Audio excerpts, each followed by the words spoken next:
bem-vindo à segunda aula. E hoje nós falaremos o alfabeto e também o som de todas as vogais. Vamos lá?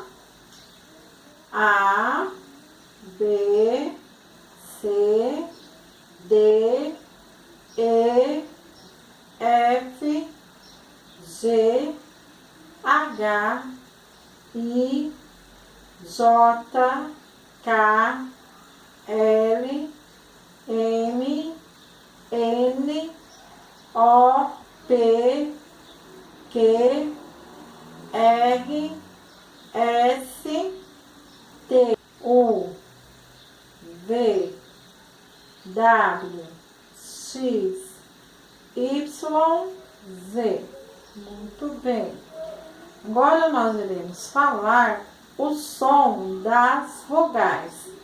O som das vogais é o mesmo que o nome das vogais, então fica bem mais fácil. Vamos lá?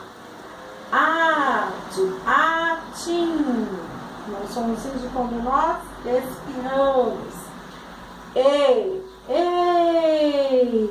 é o somzinho que nós fazemos quando estamos comemorando alguma coisa. I de esqueci. Quando nós esquecemos algo, aí nós falamos esqueci.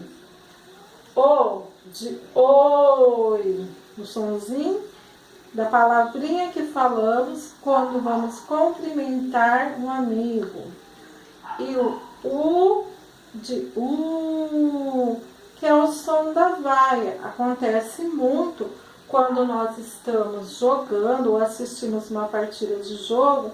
Quando o nosso time está ganhando e o outro time contrário está perdendo, às vezes nós brincamos e falamos, seu time está perdendo, né? Então são esses aí o som das vogais. A, E, I, O, U. Muito bem.